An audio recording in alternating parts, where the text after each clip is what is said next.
여러분 안녕하십니까? 박영환입니다. 총선 5개월을 앞두고 여야는 온통 선거에 관심이 쏠려 있습니다. 특히 여당은 걱정이 많죠. 과반 의석을 차지해야 3년차 윤석열 정권이 국정 동력을 얻을 수 있기 때문이죠. 자, 그 과정에서 김포 서울 편입이라고 하는 메가시티 정책이 던져졌습니다.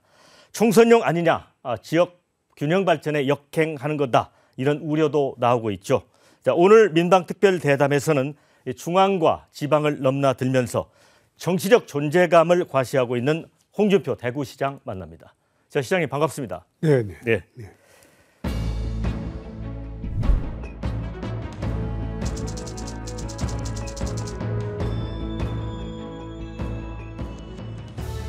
자, 이제 아무래도 대구에서 일을 하시는데 이렇게 서울에 뭐 자주 올라오십니까? 자주는 못 올라오고 오늘은 신공항 투자 설명회 차 올라왔습니다. 네, 그 신공항 이전 문제, 예. 그 문제는 이제 대구의 엄청난 수건 사업인데 예. 이제 이 정도면 구분응선을 좀 넘고 있나요? 16개 단계 중에서 오늘이 13단계를 넘어섰죠. 네. 그래서 이제 마지막 단계에 지금 돌입하고 있죠. 예. 자, 이제 시장님 같은 경우는 이제 경남도지사도 하셨잖아요. 그래서 아무래도 이제 광역 지방자치 행정에 대한 이해도가 높으신데 예. 당시에 구상했던 혁신안, 시정 혁신 어느 정도 점수를 받을 수 있을까요? 점수라기보다도 이제 대구시의 혁신은 지난 1년 4개월 동안 거의 마무리했죠. 네. 마무리하고 이제는 이제 잔잔한 거 하고 있고 나머지 지금 크게 하고 있는 게 TK 신공항 사업하고 그다음 후속 사업들이 앞으로 많이 남아 있죠. 네. 지금 혁신을 이제 마무리하셨다고 했는데 네. 이게 이제 9개 지역 민방 시청자들이 보고 계시거든요. 네. 하나를 좀 소개를 해주신다면. 뭐 소개라기보다도 많습니다. 네. 복잡하게. 네. 작년 민선 7기 들어와서 이제 산하기관 통폐합하고 네. 그다음에 이제 임기 시장하고 임기하고 같이 동일시하고 네. 또 같이 이제 나갔다가 네. 들어왔다가 같이 나가는 거죠. 근데 시장이 나갔는데 임기 남았다고 이제 머물거리지 못하도록 네. 그 임기하고 동시에 시장 퇴임하면 같이 퇴임하는 거예요. 그런 문제하고 그 다음에 뭐 마트 휴일 변경, 그 다음에 뭐 대구로 택시 지금 생각해 보면 한 10서너 가지가 되죠. 네. 복잡하게 좀 시끄러웠습니다. 정말 그런데 지금은 잠잠해졌어요. 잠잠해졌다는 거는 이제 뭐 성과가 있었다는 얘기 같고요. 그렇죠. 마트 평일 전환하고 난 뒤에 그 전통시장하고 네. 소상인들하고 음식점 매출이 30%가량 늘었어요. 그러니까 대형 마트를 주말에 강제 휴무하는 게 그게 옳지 않았다는 거예요. 네. 대구에서 그거는 통계로 실증이 됐으니까. 네. 자, 제가 이제 출연을 준비하면서 나무위키에 들어가서 이제 경력을 쭉 확인을 해보니까 뭐 시장님 대단하십니다. 5선 의원의 또 이런 타이틀이 있어요. 헌정사상 최초의 민선 복수 광역 자치단체장. 이제 경남지사를 하셨기 때문이죠. 그렇죠. 네, 거기다가 한나라당 원내대표, 자유한국당 대선 후보, 또 혁신위원장, 공천심사위원장, 또 상임위원장도 하셨고 최고위원, 또 상임 고문까지 하고 계시잖아요. 당대표도 2분 했죠. 네. 자, 이제 남은 건 뭐 대통령만 남은 것 같습니다. 그거는 하늘문이 열려야 되니까 네. 그리 제가 답답하게 생각하지 않습니다. 네, 차분하게. 네. 자, 이제 본격적으로 좀 말씀을 들어보겠습니다. 앞서 제가 이제 총선이 5달 앞으로 다가왔다 이렇게 말씀을 드렸는데 최근에 대구를 방문하는 분들이 굉장히 많아요. 이뇨한 혁신위원장, 또 윤석열 대통령, 또 지난 주말에는 출마설에 휩싸인 한동훈 법무장관, 이게 보수의 심장이다 대구를 이야기하는데 대구 민심이 그만큼 중요하다고 보는 거겠죠? 나는 그거 이제 오시기는 오시는데 네. 많은 사람들이 참 우습다고 느끼는 게 네. 대구는 동요하지 않습니다. 네. 움직이지 않아요. 그거는 우리가 천신만고 끝에 전국 교체를 했기 때문에 네. 정부의 지지세가 굳건합니다. 네. 거기에 최근에 이준석 신당 나온다고 네. 이야기하는데 그 크게 착각하는 거예요. 착각하는 게 태산명동 서일필이 될 거다. 이준석 신당에 대해서. 그거는 그렇게 내가 말씀하시죠. 보니까 잘못 생각하는 게 예. 대구가 15대 때 한번 자민련이 돌풍을 일으킨 일이 있어요. 네, 네. 그 원인은 YS가 대구에 있던 삼성 상용차를 부산으로 가져가 버렸어요. 그러니까 대구 민심이 급속도로 반 YS로 돌아서 버렸죠. 예. 그리고 거기에 박철원이라는 거물 국회의원이 한 분이 있었어요. 그 두 가지가 합쳐져서 자민련 돌풍이 이런 겁니다. 그런데 지금은 전혀 그런 요소가 없어요. 대구는 아무런 흔들림이 없는데 대통령께서도 좀 걱정을 하시는 것 같고, 네. 그리고 우리 당에서 걱정하는 것도 나는 참 이해가 잘 가지 않는다. 대구는 그게 내년 총선에 아무런 변수가 되지 않을 겁니다. 네.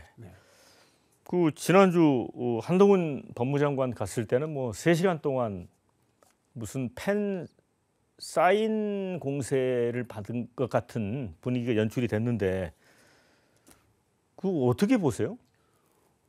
그거 나쁘지 않죠. 지방에 가면 유명 인사들이 지방에 가면 아마 이준석이가 와가지고 그런 행사 가져도 한 2~3시간 사인할 겁니다. 그거는 나는 크게 대수롭지 않게 보지는 않습니다. 자, 그런데 최근에 이제 민주당에서 이제 이재명 대표를 좀 특정을 해서 대구나 안동에 출마해야 된다. 이게 물론 이제 반면계 의원 쪽에서 많이 나오는 얘기인데 그 목소리에 대해서는 어떻게 생각을 하세요? 그게 참 어처구니 없는 이야기인 게 네. 정치인이 지역구를 버리고 타 지역구 가라는 것 자체도 문제거니와 그렇게 주장하는 사람들은 거기 가서 떨어지라는 소리거든요. 근데 그런 식으로 하면 안 되겠죠.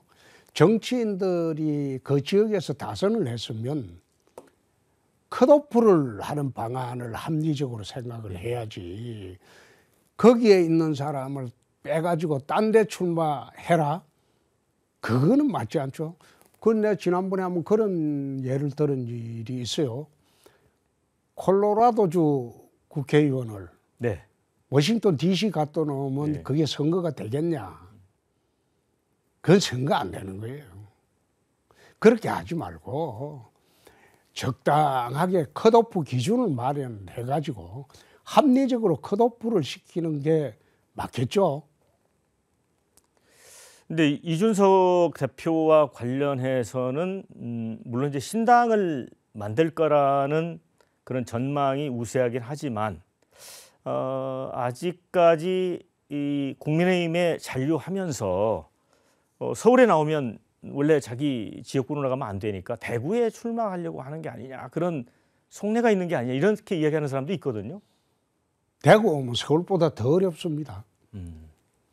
대구에 무소속이나 제3당이 되는 전례가 없어요. 아하. 대구는 무소속하기가 서울보다 훨씬 어려울 거예요. 왜 그렇습니까? 대구가. 그게 이제 굳건하게 이제 정부를 지지하는 그런 뿌리 깊은 움직임이 있습니다. 그래서 대구는 제가 보건대는 대구 경북은 흔들리지 않을 겁니다. 내년 선거에. 네. 자, 그리고 이제 국민의힘 혁신위원회 인요한 혁신위원장에 대해서는 어떻게 평가를 하십니까? 내 재미있는 사람이다. 난 그래 봅니다. 그리고 말도 자유스럽게 한다. 네. 혁신위원장이 그래야 되겠죠. 네. 혁신위원장이 눈치 보면 안 되겠죠. 네. 혁신이라는 게 가죽을 벗기는 작업입니다. 얼마나 고통이 따르겠습니까? 그런데 듣기 좋은 말만 하고 그러면 혁신위원장이 아니죠. 그래서 재밌는 분이다. 좀 그래 생각.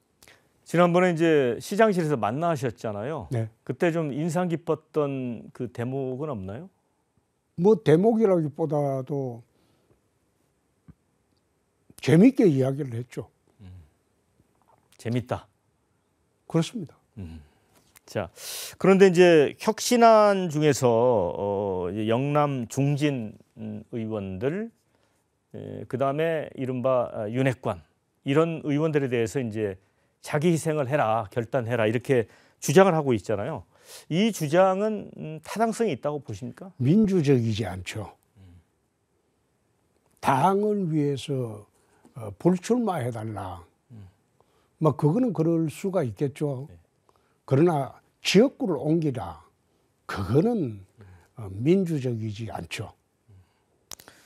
그래서 이제 장제원 의원 같은 경우는 이제 버스를 동원해서 일종의 그 쇠과시를 했달까요? 그런 모습을 보였고 자신은 어느 권력자 눈치도 안 본다 이런 얘기를 했어요. 그래서 이게 좀 발언이 좀 너무 좀 세지 않았나 싶기도 하고요. 어떻게 보세요? 세지 않았나기보다 해서는 안 될 말이죠. 그 말까지 할 필요가 없었죠. 그래서 어느 권력도 눈치 안 본다. 이게 일종의 어떤 대통령이 이제 딱 그 순간에 떠오른단 말이죠. 그렇죠. 근데 장제원 의원 같은 경우는 공천 못 받고 무소속으로 한번 그 지역에서 당선된 전력이 있습니다. 아마 본인은 그걸 생각할 거예요. 무소속 출마를. 그런데 이번에는 아마 쉽지 않을 겁니다. 그런데 이제 인요한 혁신위원장의 어떤 기득권 해체 내지는 희생 이거 관련해서 이제 윤핵관 같은 경우는 초기에 이제 당청 관계가 보면은 너무 수직적이고 일방적이었다. 특히 이제 강서구청장 보궐선거 같은 거 보면 김태우 공천 문제를 놓고 당이 아무런 목소리를 못 냈잖아요. 그런 부분에 대해서 좀 책임이 있다. 이런 측면에서 좀 설득력이 있는 측면도 있거든요. 어떻게 보세요? 나는 꼭 그렇다고 생각하지 않는 네. 게 당청 관계가 수직적 관계였다. 그거는 당을 담당하는 사람들이 잘못한 거예요. 그거는 대통령 탓하면 안 되죠. 아, 어느 대통령이야 다 자기 밑에 두고 싶죠. 아, 문재인 대통령은 안 그랬겠어요? 노무현 대통령은 안 그랬겠어요? 다 그래 자기 밑에 두고 싶죠. 그런데 당을 담당하는 당 대표라는 사람들이 처신을 잘못하기 때문에 그런 현상이 나타나는 거예요. 당 대표라는 사람이 나는 이 당을 대표한다. 대통령께서 당당하게 할 말하고 네. 요구하고 그랬다면 그런 일이 없죠. 그거는 대통령 잘못이 아니라 당을 대표하던 사람의 잘못이에요. 그 사람들이 소신 없이 끌려다니니까 이 꼴이 된 거죠. 네. 그런데 그걸 대통령 탓을 어떻게 합니까? 네. 결국은 이제 김기현 대표의 책임론을 말씀을 하신 것 같습니다. 김기현 대표뿐만 아니라 당을 담당하는 사람들의 책임이죠. 결국 그 당시에 이준석 대표 같은 경우에는 대들다가 쫓겨난 거 아니에요. 그랬잖아요. 네. 대통령한테 대들다가 쫓겨난 거 아니에요. 그러니까 그 다음 당대표는 대통령한테 대들면 쫓겨날 것 같으니까 못 대드는 거죠. 그래도 당대표는 그래서는 안 되죠. 그렇다면 이제 시장님 말씀을 조합을 해보면 대통령에게도 책임이 좀 있는 거 아니에요? 대통령에 대해 책임이 없다고는 할 수 없지만은 나는 거기에 대한 책임론을 따진다면 대통령보다는 당대표가 더 있다고 봅니다. 네. 자, 김기현 대표 같은 경우에 이제 인요한 혁신위원장 체제 출범할 때 전권을 주겠다 이렇게 얘기를 했습니다. 그런데 당대표 포함해서 그 희생을 요구하니까 약간 좀 브레이크를 걸었달까요? 제동을 걸었거든요. 이런 건 어떻게 보세요? 출범할 때야 설마 그렇게까지 하겠나 그런 네. 생각을 했겠죠. 근데 인요한 혁신위원장이 제일 처음 이제 김기현 대표하고 조호영 의원을 걸어가지고 네. 막 수도권에 오든지 불출마해라. 그 말 나오는 순간 당 대표라는 그 존재감이라는 게 사라지기 시작하는 겁니다. 네. 혁신위원장이 제일 먼저 칼을 당 대표한테 겨눈 거예요. 그럼 겨눈 거를 어떻게 받아들일는지 그건 좀 지켜봐야 알겠지만은 겨누는 순간 당 대표의 카리스마라든지 지도력이라든지 모든 것이 그게 허물어지기 시작한 거예요. 네. 어떻게 수습하는지 한번 봅시다. 네. 자, 이제 대구 경북 지역 또 경남 지역 국민의힘이 이 강세인 지역의 인위적인 물갈이는 시장님께서도 좀 부정적으로 말씀을 하셨어요. 그렇지만 예를 들어 이제 국민의힘이 내년 총선에서 혁신된 모습을 보이려면 또 물갈이는 불가피한데 당선 가능성으로 보면 아무래도 영남 지역이 우선돼야 되거든요. 어떤 방식이 필요할까요? 그게 이제 옛날에 저희들 공천할 때는 그런 걸 한번 도입한 적이 있어요. 네. 당 지지율과 네. 의원이나 그 개인 지지율, 당협위원장 지지율 차이를 보는 거예요. 네. 5% 차이 나고 15% 차이 나고 10% 차이 나고 네.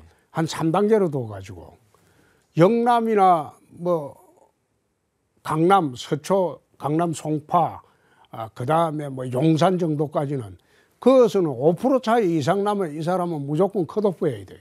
네. 그 다음에 이제 충청이나 이런 강원이나 좀 중립 성향이 많은 지역은 그건 한 10% 차이 나더라도 봐줄 수가 있어야 되고 그 다음에 이제 험지 같은 경우에는 서울 강북이나 네. 수도권에 이 경기도나 이런 데는 15% 차이 나더라도 그거는 다시 공천을 줘야 하는 그런 룰을 딱 만들어 가지고 정확하게 데이터로 딱 발표를 하면요. 그 반박할 수 없이 물러나야 됩니다. 그래서 그런 객관적인 데이터 가지고 물러나는 게 좋겠다. 그렇게 하는 것이 나중에 말썽이 없지. 그렇지 않고 니는 3선 했으니까 물러나라. 니는 4선 했으니까 네. 물러나라. 그런 식으로 하면 안 되죠. 그러니까 인위적 물갈이는 혁신이 아니다 이런 말씀인 것 같고요. 그런데 이제 윤핵관에 대한 희생을 요구한 배경에는 이제 그 대통령실 출신 행정관 아니면 뭐 비서관 그다음에 이제 뭐 검사 출신 그래서 뭐 검핵관을 그 영남 지역에 내리꽂으려는 게 아니냐 이렇게 우려하는 시각도 있거든요. 사실 저도 이제 검사를 네. 11년 하고 정치판에 들어온 지 30년 됐는데 검사는 좀 그만 들어왔으면 좋겠어요. 예. 들어와도 내가 정치 같이 하면서 보니 별 도움도 안 되더라고. 지 잘나서 들어온 줄 알고 네. 당에도 별 도움이 안 돼요. 판사 검사들은 네.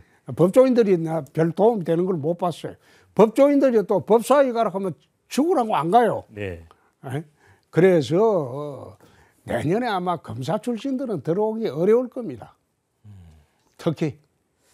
근데 이제 우리 시장님도 이제 특수부 검사를 하셨잖아요. 네. 이제 특수부 검사들이 일종의 어떤 이제 프레임을 짜놓고 이렇게 이제 수사를 하고 이제 그런 것들 때문에 예를 들어 이제 윤석열 대통령 같은 경우도 그런 게 그 국정 운영 스타일로 좀 나타났다 이렇게 보는 사람도 있는데 어떻게 보세요?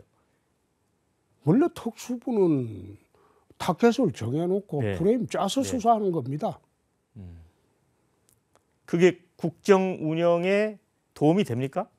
그런 방식이. 국정 운영에는 도움이 되기 어렵겠죠. 이거는 정치입니다. 네. 검사는 수사고 수사하는 방식으로 국정 운영을 하면 전 국민이 잠재적인 피해자가 됩니다. 네. 그런 방식은 옳지 않죠. 이제 기자들도 보면 정치권으로 이제 가는 사람들이 있는데 기자도 이제 먹물이 잘 안 빠진다고 하잖아요. 네. 이 검사들도 그런가요? 우리 정치권에 오신 분들 중에서 이제 기자 하시는 분들은 대부분 대변인으로 가는데 예. 기자 출신이 대변인으로 가면 기자실이 제일 인기가 없어요. 선배가 오니까 그러니까 기자들이 이제 후배니까 함부로 대한다고 굉장히 싫어해요. 그래서 그거와 마찬가지로 검사 출신도 이젠 정치권에 그만 왔으면 좋겠어요. 네. 자, 지금 국민의힘이 지금 뭐 정당 간 여론조사에서는 뭐 민주당과 그렇게 뭐 크게 뒤지지는 않지만 지금 대통령의 국정 지지율은 그 30%를 이제 오가고 있고 오히려 그 부정적인 의견이 60%가 넘거든요. 그래서 총선에 대해서 좀 불길한 생각을 많이 하는 것 같습니다. 그렇다 보니까 이제 한동훈 법무장관 카드가 자꾸 나오고 있어요. 이거는 바람직하다고 보세요? 내년에 선거에 이길 가능성이 있으면 총동원 체제로 가야 되기 때문에 네. 그거는 불가피한 측면이 있겠죠. 근데 한동훈 장관이 이제 보수층, 국민의힘 지지층한테는 엄청난 팬덤이 형성돼 있는데 중요한 건 이제 총선에서 이기려면 중도를 확보해야 되잖아요. 한동훈 장관이 이 측면에 소구력이 있다고 보시는지요? 나는 거기에 대해서는 지금 말씀드리기가 참 난감합니다. 난감한 질문인가요?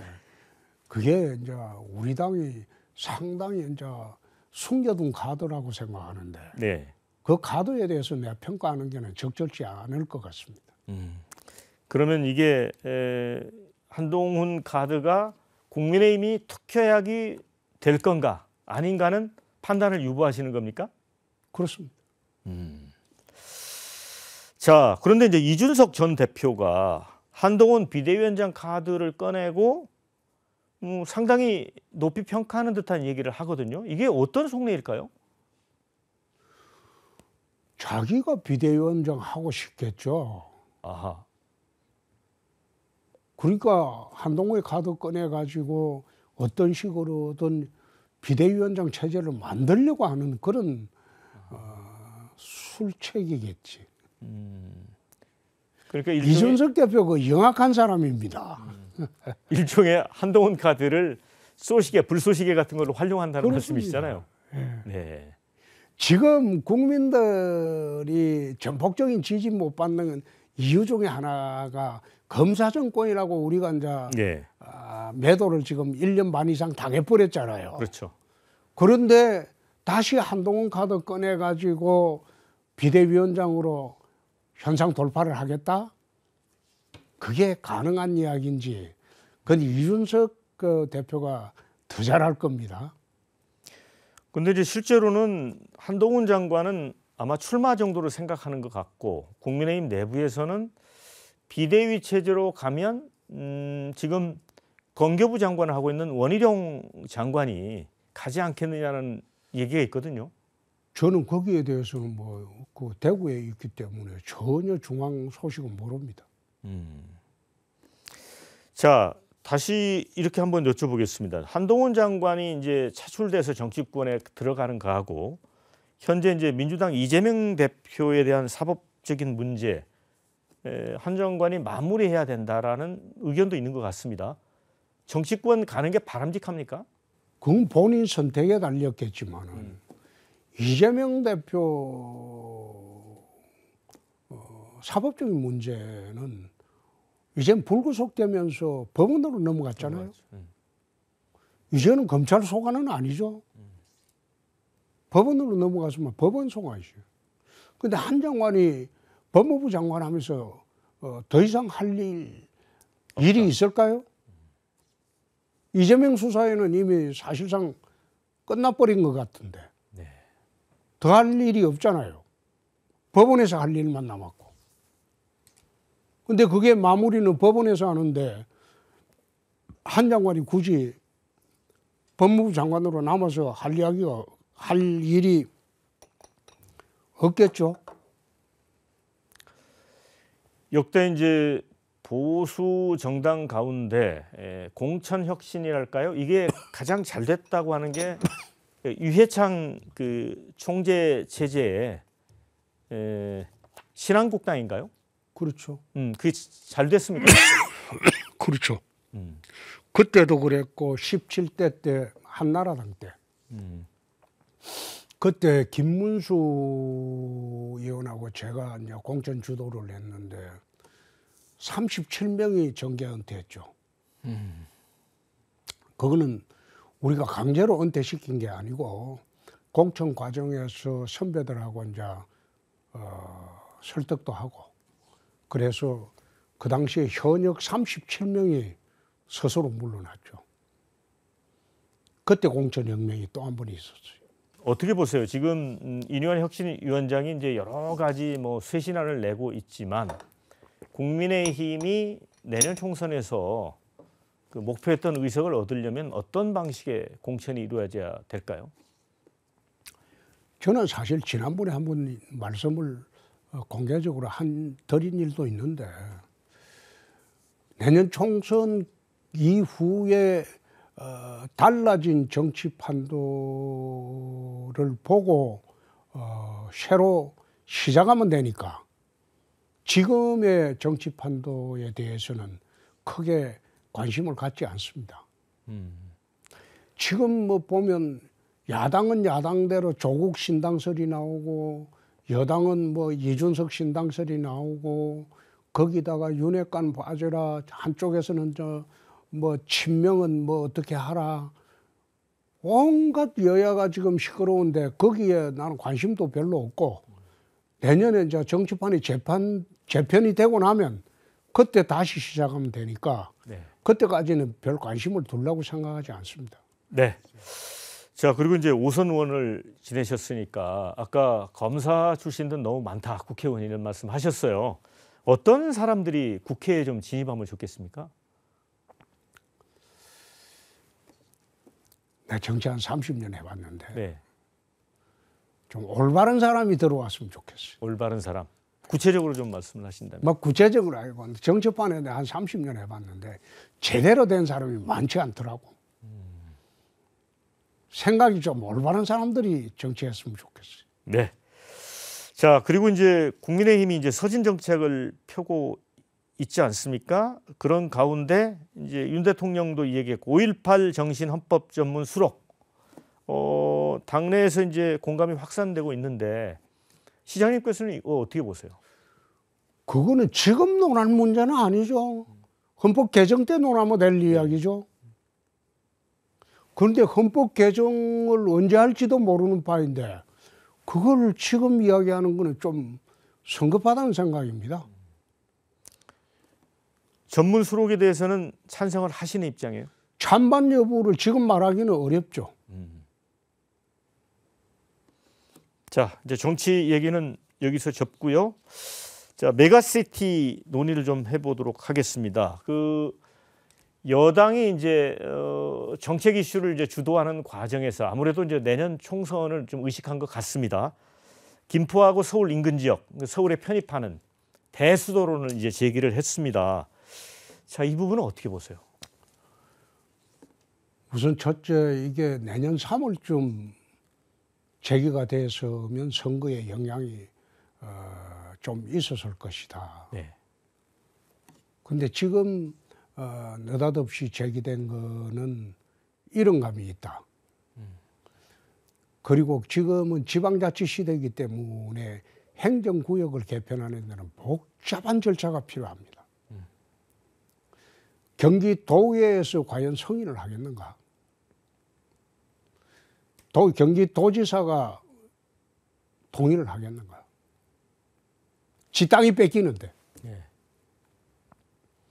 우선 그걸 하기 어려울 거예요. 중앙에서 법률을 만들어서 강제적으로 하게 되면 글쎄 지금은 민주당이 다수당이기 때문에 불가능할 거고 총선 후에 우리가 다수당 된다는 보장도 없고 그래서 좀 성급한 주제였다. 그리고 두 번째 그 주제를 끌고 가려면 지방자치단체부터 설득을 하고 행정 절차를 거쳐서 해야 되는데 그것도 없었다. 그리고 세 번째, 입법으로 해결하기에는 현재는 불가능하다. 네 번째, 이게 사실 가장 첫 번째 이유인데 수도권 집중화 현상을 심화시키는 대수도로는 국가 균형 발전에 저해가 됩니다. 네. 지방화 시대에 어긋납니다. 김문수 경기지사가 대수도론을 제기를 했어요. 대수도론을 제기하고 대구에 국회의원 하려고 내려왔어요. 네. 참패했잖아요. 지방에서는 그거 안 좋아합니다. 예? 김문수 지사 같은 분이 수성갑인 것 같으면 대구의 강남이에요. 네. 근데 거기에서 붙었을 때 떨어졌다 이거예요. 그게 가장 큰 원인이 대수도론입니다. 그만큼 지방은 수도권이 비대화되고 커지고 확장되는 거 이거 원치 않습니다. 국토 균형 발전에 어긋나니까요. 그런데 이제 김기현 대표는 지금 특별법으로 만들어서 뭔가 좀 속도를 내겠다라는 입장이거든요. 이게 하여튼 총선에도 도움이 안 된다는 말씀이시죠? 나는 그게 김포에는 도움이 될지 모르겠어요. 네. 예? 예. 근데 김포 이외의 경기 지역 사람들이 자기 경기도 땅 뺏기는데 도움이 되겠습니까? 구리 하남 지역은 또 하면 도움이 될지 몰라요. 근데 경기도가 구리 하남 김포밖에 없습니까? 다른 지역에 또 도움이 안 될 것으로 봅니다. 경기도에. 더구나 충청 이남에 내려가면요. 그 저항은 굉장합니다. 그런데 그걸 어떻게 감당하려고 저런 식으로 던져놓고 있는지 내가 참 답답하기도 하고 잘 됐으면 좋겠는데 그렇습니다. 오선 의원 하시면서 이제 당에서 여러 직책을 맡으셨으니까 그런데 이게 결국 이제 설익은 정책 아니냐. 그렇다 보니까 보수 정당으로서는 좀 듣기 어려운, 그러니까 포퓰리즘 정책 아니냐. 이런 이제 비판에도 직면하거든요. 이 내부의 당 시스템에 뭔가 한계가 있는 거 아니에요? 네. 포퓰리즘이라는 거는 좀 아닌 것 같고 네. 그게 결국은 김포 시민들이 집값 올라가고 서울 시민이 되면 1등 시민이 안 되겠나. 네. 그런 심리를 노리는 얄팍한 꼼수가 아닌가. 그런 측면에서 내가 바라보는데 그게 내가 가능할지. 자, 그러면 이제 특별법 만들겠다고 국힘에서 하고 있는데 시장님의 어떤 주장이라면 이거 포기해야 되는 건가요? 당에서? 그건 내 할 일이 아니죠. 그건 내가 알 바가 없고 난 알 바도 없어요. 나는 선거 개입 못하게 돼 있어요. 지방자치단체장은. 네. 대신 이제 이게 잘 됐다 안 됐다 의견 표명은 할 수 있겠죠. 네. 자, 그래서 이제 시장님 말씀대로 이제 지방 소멸 문제 이게 좀 심각하잖아요. 대부분의 지역에서 이제 인구가 줄고 있고 특히 대학 같은 경우도 이제 그렇습니다. 신입생 구하기가 어렵고 예. 그 실태를 좀 설명을 해주시죠. 지방 소멸 문제의 가장 중심이 뭐 대한민국의 인구가 이제 줄어드는 거는 전국토의 문제고 네. 지방 소멸 문제의 중심이 되는 거는 나는 늘 그래 봤습니다. 수도권의 모든 첨단 산업과 산업들이 집중되어 있기 때문에 자기의 기회와 꿈을 갖기 위해서 수도권으로 올 수밖에 없어요.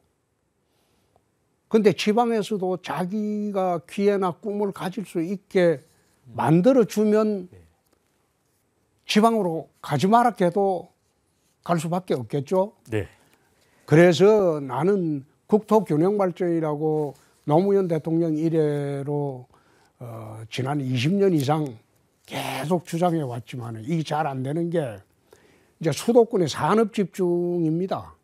이게 수도권의 산업을 어떻게 하면 지방으로 자연스럽게 분산할 수 있는지 그걸 지금 우리가 연구하고 추진을 해야 될 건데 그래서 내가 TK 신공항 이야기하는 겁니다.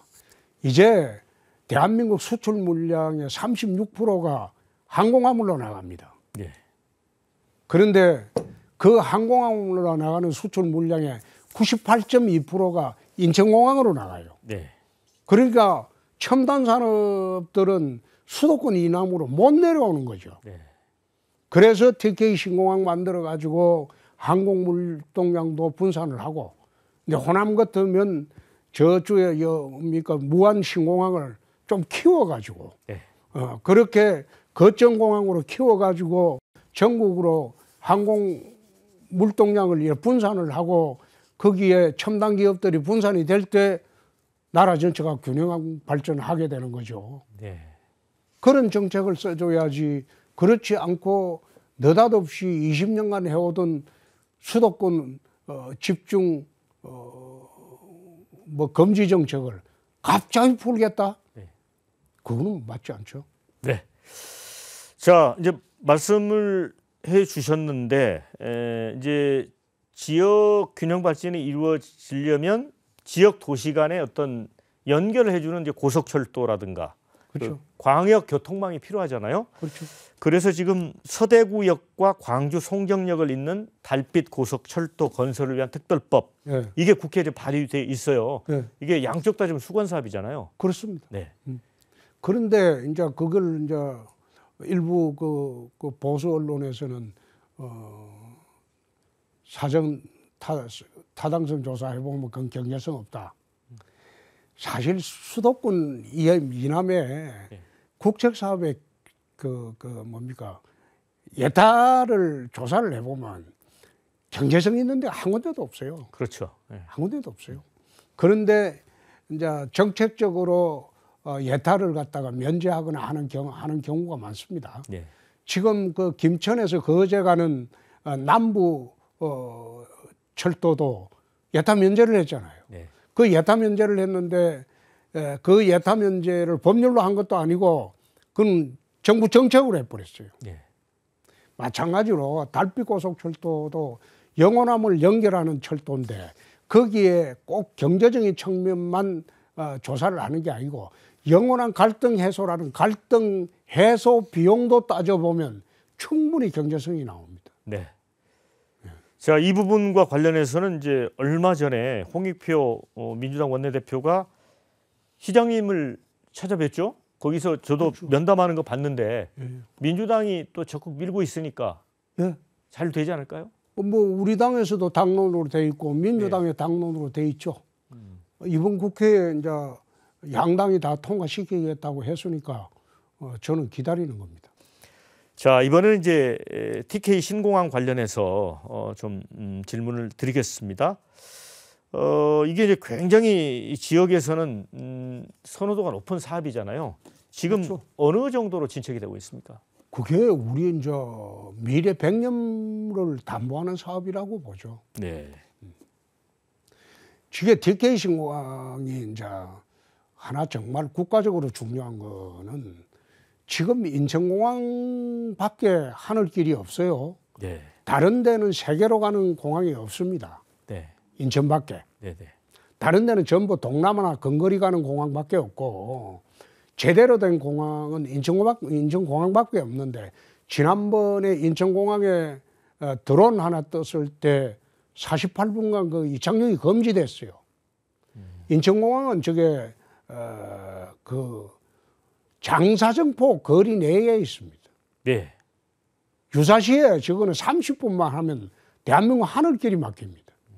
그래서 중남부권에 유사시 인천공항을 대체할 수 있는 안보공항이 필요하다고 그건 내가 오래전부터 이야기를 했어요.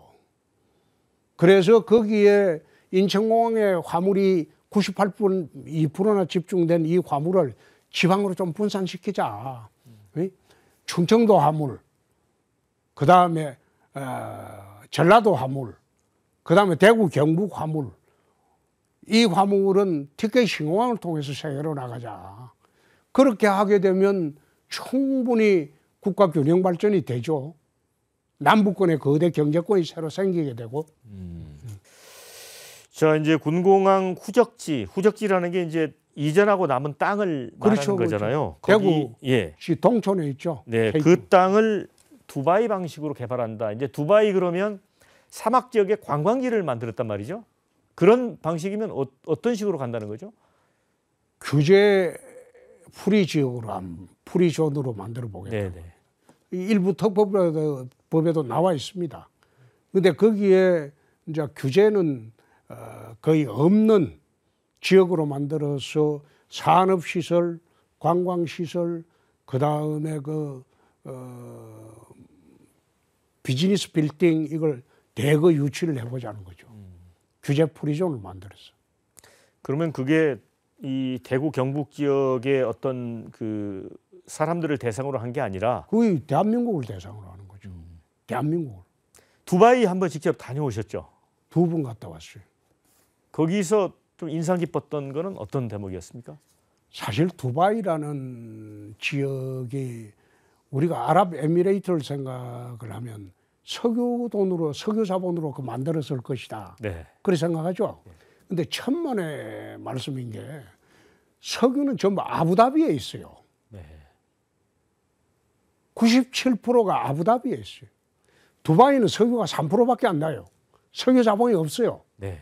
근데 두바이는 모든 규제를 풀면서 그 사막에 기업 유치를 시작합니다. 두바이는 법인세 없어요. 아하. 소득세도 없어요.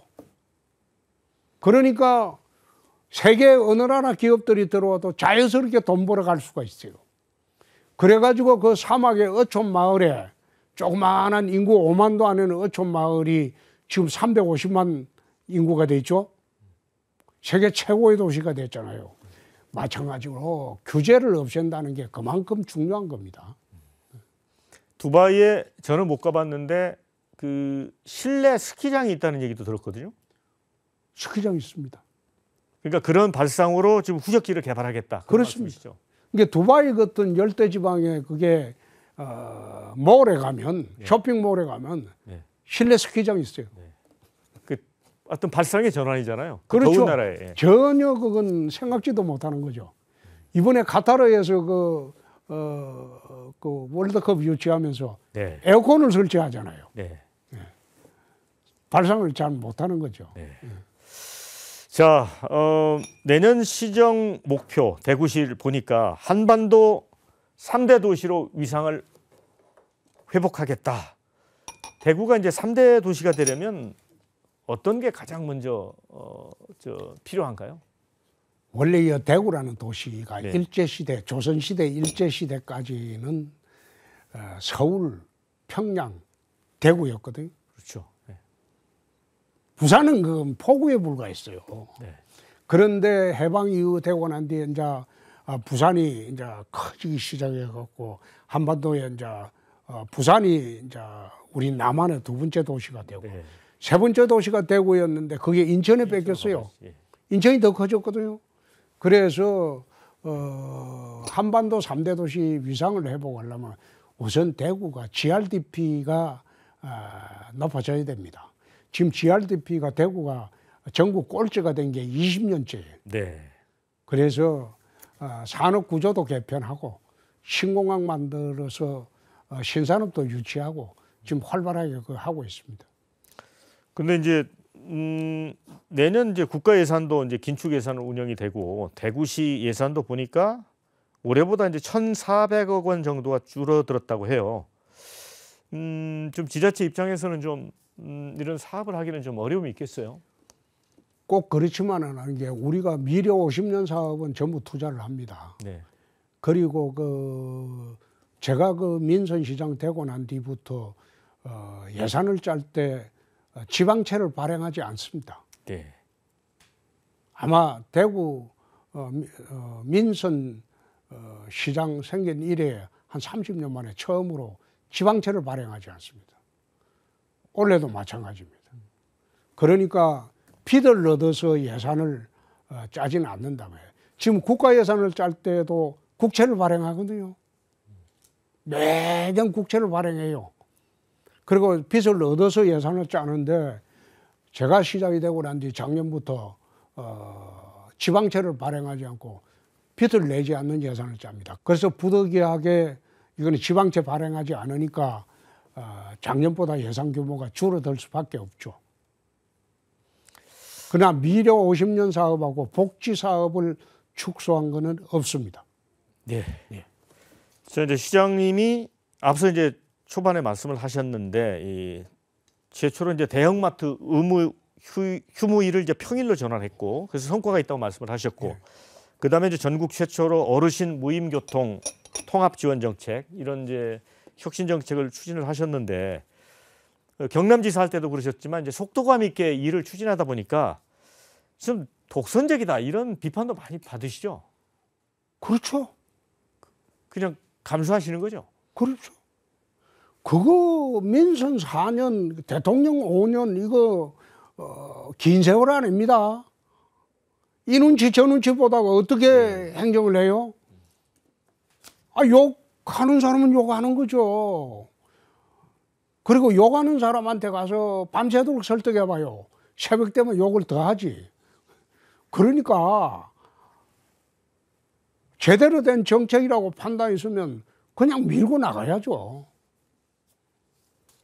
자 이제 서서히 마무리할 시간이 돼서요.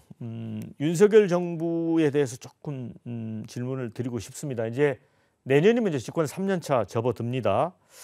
자 지금까지 뭐 여론조사를 보면 뭐 외교는 비교적 평가가 괜찮은 편이고 내치에서 좀 아쉬움을 표하는 사람들이 많은 것 같습니다. 시장님이 보시기에 윤석열 대통령이 앞으로 이런 부분을 좀 신경을 더 써야 되겠다 하는 부분이 있다면 어떤 걸까요? 내년 총선이 끝나고 난 뒤에 제가 말씀을 드리는 게 맞을 것 같습니다. 네.